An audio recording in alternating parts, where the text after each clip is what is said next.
If you've read my book, you probably already know about today's guest, or at least you know about the legendary place that she runs. When I was a kid, Leon's Market was a staple in the community and it was a cornerstone of my childhood.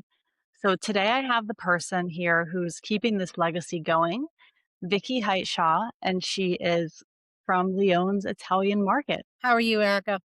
I'm good. How are you? Doing well. Great. So I knew your grandmother, Rhoda Leone, and pretty much my whole life on Saturday morning, my grandmother was like, call Rhoda and go down to Leone's and get a sub. And even now today, we come home and my dad's like Saturday morning, like, do you guys want a sub from Leone's? And we do. So I've been eating your subs literally my entire life. And that experience is very common, which is a great thing. And it's one of the reasons that the business has been able to sustain itself and keep moving forward because it's generational. Many people come in and say that their dad brought them or their mom or their grandparents now even. We're very lucky to have that. Are you over like 100 years open or what? How many years have you been open? So we're in year 104. Wow. We generally celebrate it around July 4th holiday. That was always a big time for our family. We had some family who lived in Michigan, and they used to come back every year. This is year 104. Although I will say the store, our family bought it in 1922. From 1900 to 1922, it was a general store. So it actually was older than 104, but in our hands, 104. That's incredible, and as you know, our place, which is like a block up the road from your place, started out as a market. Exactly. And, there are so many, and, we're, of course, as, we know, but we can share with others that we're in the East End of Windber, which was the Italian section of our town. And, we also have up the street, not only DRX Pizza, but then we have Rizzo's up the street, and they also started out as a store. So we all have that in common. We've all sort of made our own path in one way or another. Yeah, absolutely, and I mean, we're still when we come home, it's Tuesday nights pasta night at Rizzo's. Yep.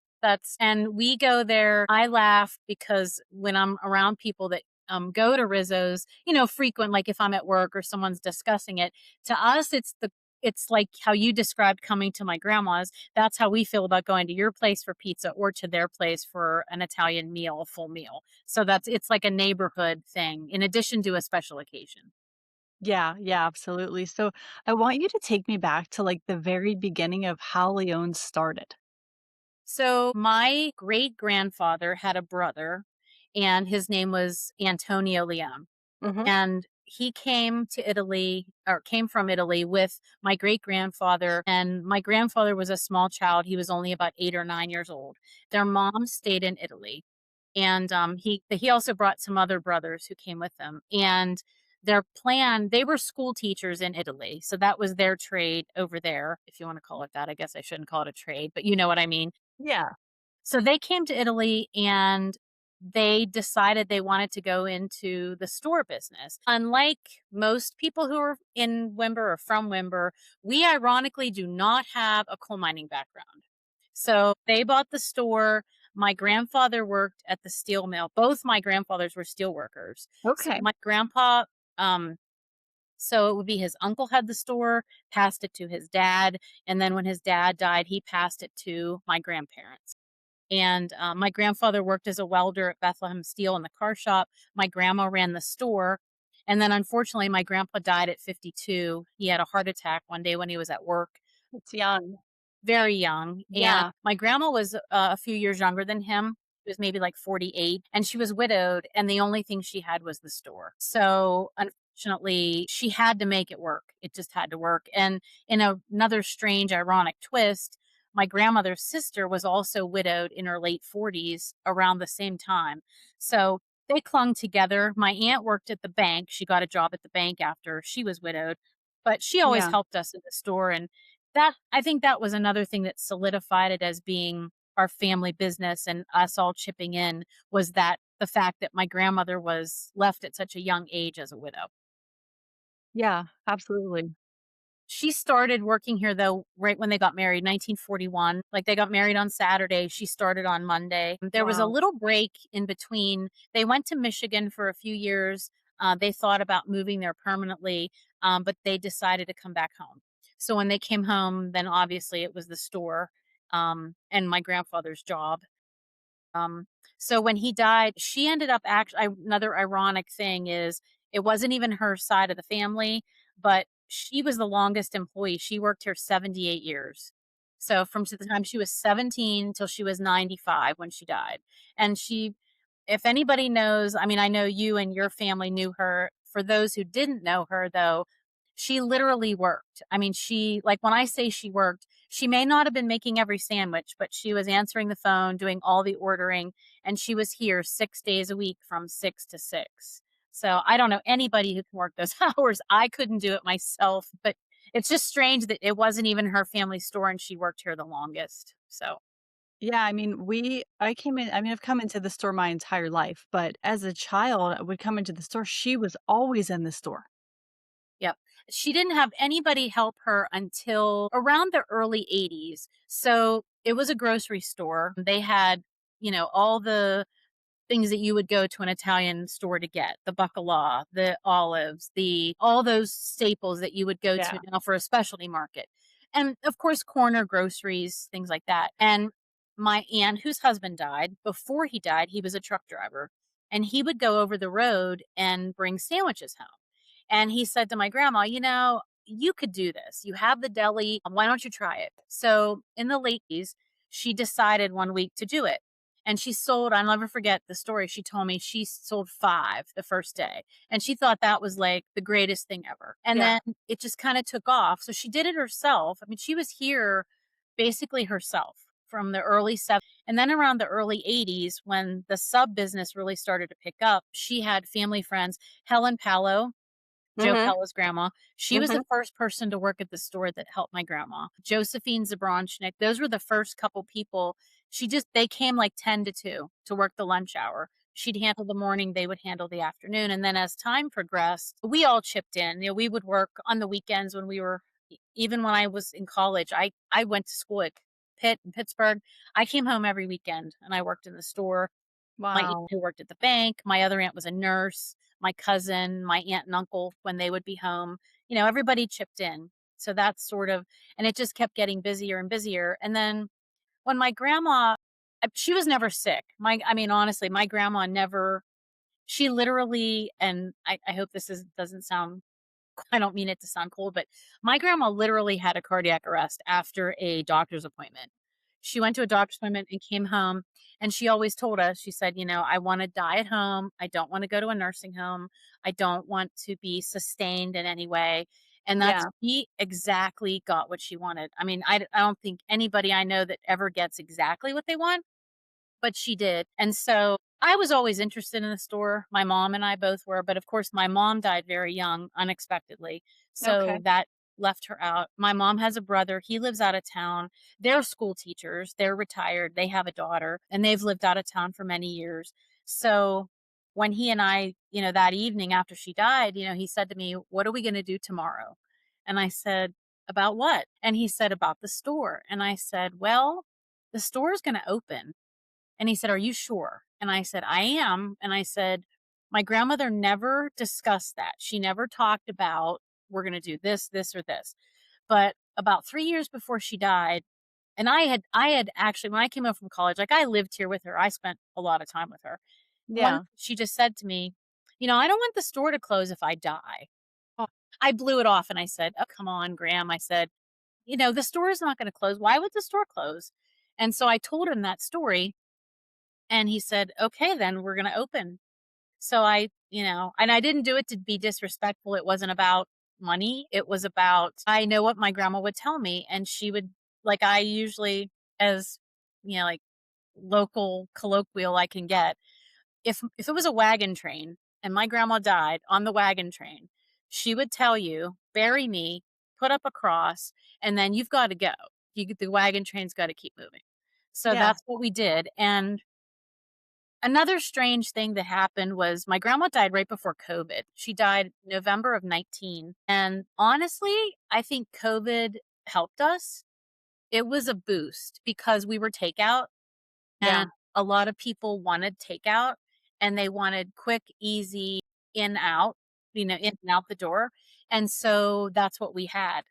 So we were very busy and I've been very, very active on social media Yeah.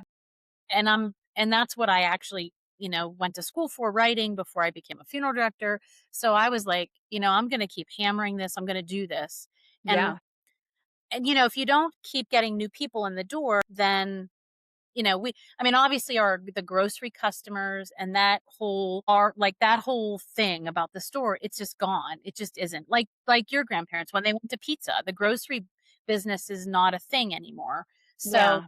I just really worked very hard. And I mean, everybody here who helped, there's 8 people that work in the store, but I have a huge group of people who either knew my grandma or they're my friends who have chipped in along the way to help us keep going because, it's not easy for a little store.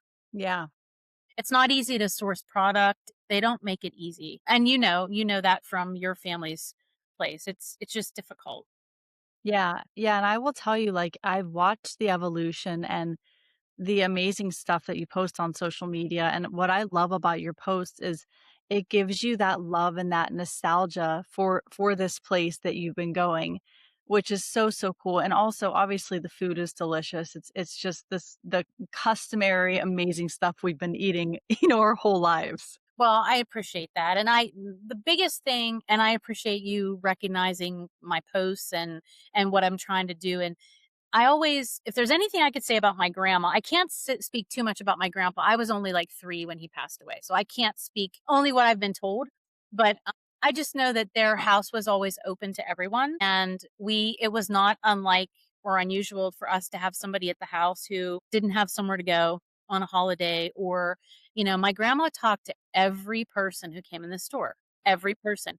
And I've told that story a bunch of times. And I've told this one right after she died. A guy came in and he must not have heard that she died. And I happened to be here. I was off that day from work. And he said, "Oh my gosh, where's Rhoda?" And everybody in the store looked at me like waiting to see what I was going to say. And I said, "Oh, I'm really sorry." I said, "She passed away unexpectedly. And as unexpectedly as a 95-year-old can pass away." Yeah. And he's like, "She got me through my divorce." And he really seriously got tears in his eyes. And he said, "You don't understand. I would come here. And when I told her that my wife left me, I didn't have anybody to cook for me. So I would get a sub for supper. And she would say to me, 'Don't worry, you're going to find somebody. It's going to work out.'" And he's like, "She was right. I met somebody else. And the first thing I did was bring her here." And, like I said, she talked to everybody. She made the effort. And that's what I try to portray in the posts. I just want people to see who they were and what they were. And it's okay in food, I think. It's okay to be human in food. You don't have to just be food. And you do the same thing. I mean, obviously with your book and books and things. I mean, it's okay to talk about what we were and where we're going. That's the Yeah. main thing that I try. And one of our suppliers I tease all the time because his family has just as much history as both of our families do. And I tease him all the time. I'm like, "I know you have old pictures. You need to get them out." Every time I see him in person, and I'm like, "Where's your pictures? Why don't you put the pictures up?" Yeah. Yeah. No, I mean, one of the things that my grandparents and my dad has really passed down to us is about keeping traditions alive. And that's really what, keeping places like Leone's open, Diarc's Pizza open, and continuing these Italian traditions is Mhm. just so important. It is. I think the only thing that we're a little lacking in, honestly, is we just don't have a big family. Where you guys have Yeah. much bigger family than, and so did Rizzo's. And I think that's the only thing that's it's just how it worked out. Actually, it's really weird. We're all only kids with the exception of my mom who had one brother. So it's kind of a strange. No, it's definitely good to keep traditions. Some of ours, unfortunately, because of numbers and because of things like that, we just you just can't do it. And that makes me sad. And I do very nostalgic for the grocery store days when Yeah. Saturdays, my cousins and I would bring grocery orders to the neighbors, my grandma's friends who lived in the neighborhood. I could rattle off their names. I can rattle off some of them what their orders were. I can still tell you some people's sub orders, believe it or not. And I mean, it's just like there was, well, I'll just say her name, Christine DiGiulio, Chris DeZerka. Mhm. Her grandma used to get a whole sub with no tomato every Saturday. Wow. Just her uncle still comes in, and those are the kind of things that they stick with you. But like I said, we couldn't do this without the ladies and the guys who were here to help us, and some really good friends. My good friend Greg is a huge support system for me, to just about content and about which way do we go? What do we do next? Where do we head from here? So, but the one thing I did want to say is we we're in of course we're in the store. Um we It was just a fluke that the building next door, that was Marinelli Hardware, Yeah. I don't know if I can say that we now have a seating area that we never had. We were always just the corner market. Yep. My husband Dan and I, who also has put a lot of time in here too, as far as helping us keep things up to snuff, getting things prepared, making us look good. We were here one night and the Turquatos were next door, Mhm. and I just, on a fluke, I said, Mr. and Mrs. Marinelli were friends with my grandparents. And I asked them, do you have anything from the store? I'd love to hang something in the store that says Marinelli Hardware. And John Colson said, you know what? There's a board in the basement that has a pipe, attached to it. He's like, I'll give it to you. You can have it. It has Marinelli Hardware on it. So we've Wow. really never been in that building extensively. So we walked over, and we went downstairs. He showed us the board. And I looked at Dan and I said, and I knew that our buildings were only 6 inches apart. And I said to him, and I said, it'd be really crazy. The funeral home I used to work at, there was a gap, and they did the same thing. They bought the building next door and cut a hole in the wall and Yeah. made a walkway.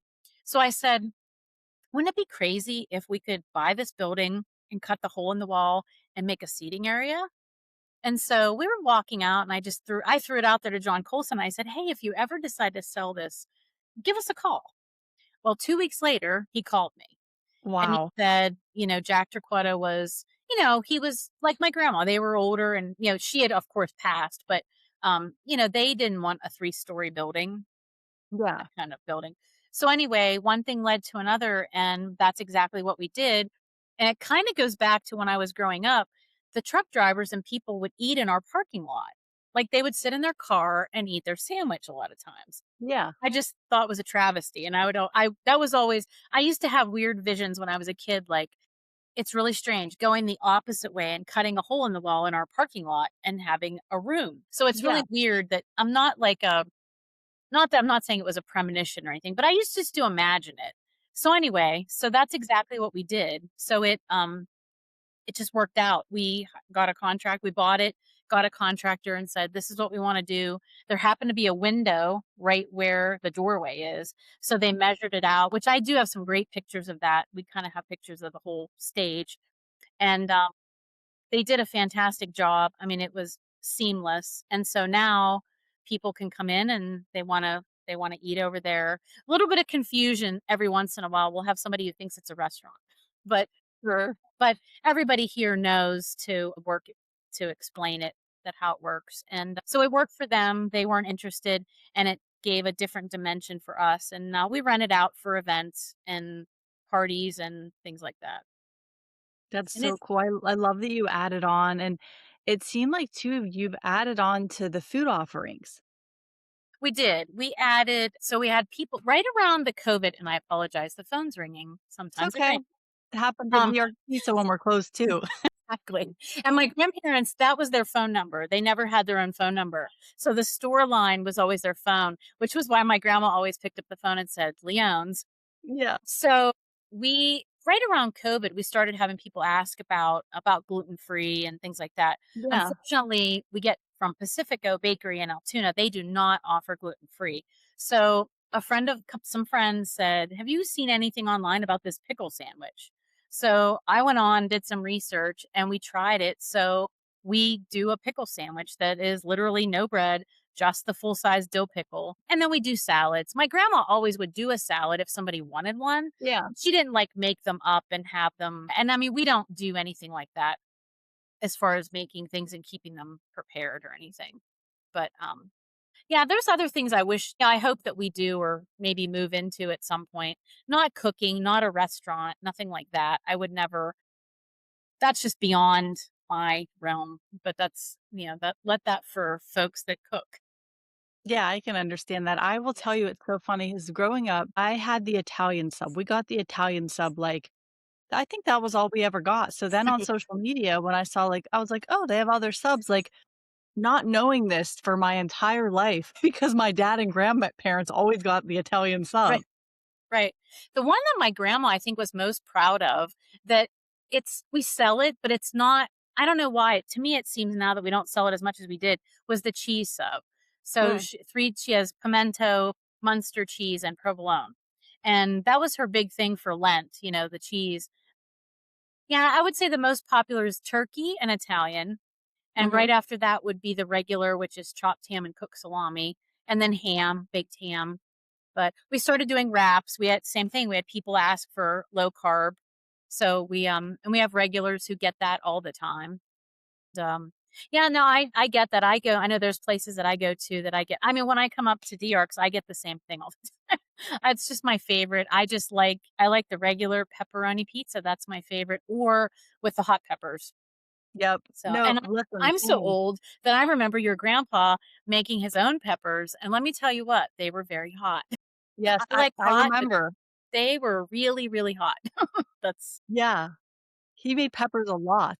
yeah, I think too, I think it's so nice that we have a camaraderie with our customers even too. We'll have folks come in they'll talk about your place. They'll talk about Rizzo's. They'll talk about, we're coming to Wimber, we're coming for those three places.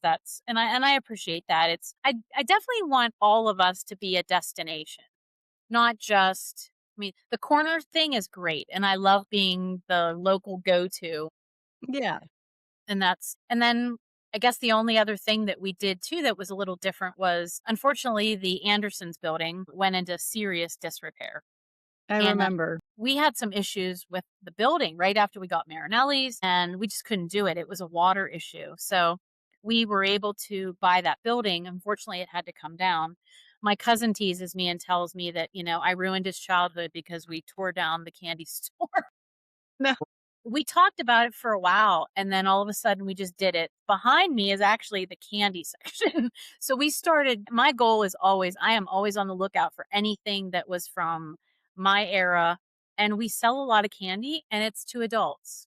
Kids buy some, but it's to adults. So that's kind of something that I just want people to walk in and feel good when they're here and feel like they're welcome. As hopefully that doesn't sound cliche, but I mean, I know there's places that I like to go. Like, my dad loved to go to Coney Island.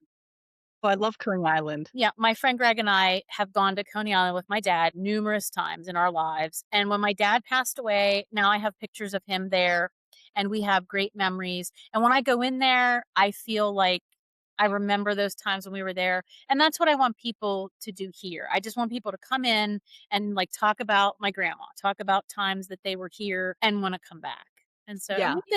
I mean, I can't tell you how lucky we are and how just blessed we are that people remember, and that I do think we impacted, especially my grandma talking to people. I mean, and I'm not trying to overstate that, but it's been very evident that we've made some kind of a difference for people, and that makes me happy. Yeah, I think you're 100% right. It makes a huge difference. I went through the same thing. Like, my grandfather talked to everyone, and now my dad talks with everyone. And Mhm. when I go into the shop, people talk to me about how my grandfather and father talked to everyone. And I remember your grandmother always talking to us and Yep. knowing there was 5 kids, and she knew who each one of us were. She Right. knew all of our names, Yep. which was so cool. Yep. And that's what I mean. When you walk in somewhere and they say your name, and I know we started doing that during COVID. We never wrote people's names on the sandwiches when they walked in. We always just My grandmother's way was you made eye contact with that person, you got the order, you made the order, and we tried to one-on-one as much as we could. And I mean, I say that now like it's some big technical thing. It was just her way, and that's how we did it. But when COVID came, with that whole trying to get in, trying to get out, that whole system that you had to do, we had to start writing names down. And what it did though now is we know a lot of the customers' names, which is fantastic. And the other thing that we had a gentleman last week, like after work one day, I stopped in and I Mhm. start every morning here, by the way, every day before work. But I, Yeah. in the afternoon, and I stopped and there was a gentleman here and he was looking at the menu and I said, are you, I'll take your order. And he said, well, I'm new. I've never been here. And I said, oh, really? So I said, well, here's the paper menu, whatever. We talked. I gave him some tips and a regular customer came in and his name is Tom. And I said, Tom, this guy's name is Dale. I introduced him to myself. And I Yeah. said, tell Dale he's in the right place. And he said, you're definitely in the right place. This is the right, this is where you want to be. And Dale said, I looked outside and he was driving a coal truck. And he said, well, I'll tell you why I'm here. He said, I've been coming past here for years. My grandmother bought herself a sign. It's not neon, but it's a lighted sign that hangs in the window and the dates on the back of it, it's like the early 90s, so it's like 30 years old. And she was a place from California, and she said, they asked her what she wanted on it, and she said, "I want world famous subs on it." And that was her choice, like, she picked it. He's like, "Do you know how many times I've seen that sign?" And I just decided, "Today's the day, I'm going in there." So he was in Grantsville, Maryland, and he said he was bringing a half a sub for him and his wife, each one. And, so I think like I said, it's so strange, but COVID helped us in so many ways. I think it brought us to like that. Not that I wouldn't introduce myself to people, but it made it just necessary. And then the residual of that is that we know these folks' names. And I'll tell you, this is kind of strange to say this, but growing up, I knew everybody who came in, just like I'm sure you would know everybody who came in the pizza shop. Yeah. Now I don't know it's different. I mean, I may get to know them from coming now, but they're not, "Oh, that's the such and such family from 10th Street. That's the this person. That's" you know what I mean? So it's a Yeah. completely different dynamic, but we constantly try to work hard to keep that moving, keep motion, constant motion. I don't ever like to be stagnant. No, I mean, one thing that changed for us is, like, being on social media and being on TikTok is that a lot of people now come in from they travel from different places and come in, and Mhm. I know that one thing my dad is always like, "Hey, like, we're the East End of Windber. We have our place, we have Leone's down the street, we have Rizzo's up the street, we Mhm. have everything," and I like to promote that too on the podcast is, like, if you're gonna make the trip to Windber, PA, you need to go to all the East End places. Exactly. And it's when folks come who are from other places, they're they're always intrigued by the history. Like when Yeah, I do the same thing. There's another couple that comes from like Cumberland, Maryland area. And I don't even know how they found us, but they come up every once in a while. They just take a drive and they come up and I know they go to your place. They rotate. They depending on yeah. time and things like that. And I'm not sure how that worked out, but they one day they started talking to me and told me that they like to come for a Sunday drive and they ended up here. So That's so cool. Now, Victoria, can you give like the different handles and stuff that you guys have in case people want to find you? I want them to go follow you guys on social media. I think you guys are at Leone's Market, right? we are. So the only thing that I have not done yet is I don't honestly have a website that's up because I had a friend who was helping me with that and unfortunately became ill. So that's kind of it's on the horizon. I want to do it. The best place would be Facebook, which would be Leon's Market. That would be the easiest way. And I'm very constantly monitoring that and for messages and things, but that would be the easiest way. Awesome. Well, thank you so much for being on the podcast. I'm really hopeful that maybe we can do something in person with you and my dad and Rizzo's at some point when I'm back there. Well, we need to do that. I think that would be great. In fact, the last time I saw your dad, he was here for a sub and we talked about that. He said, Erica keeps telling me we need to get together and do this. So seriously make that happen because I think it would be a lot of fun. Well, I'll be there this summer, so let's try to do Oh, that. okay. And thank you very much for inviting me. I appreciate it. Yeah, I've been wanting to have you on since I started, and I kept telling my dad, and I finally just reached out to you. Well, I appreciate that. I think it's great. I'm excited about it, and I'm just proud to be a part of the neighborhood and with our families, and I think it's great. Yeah, yeah, me too.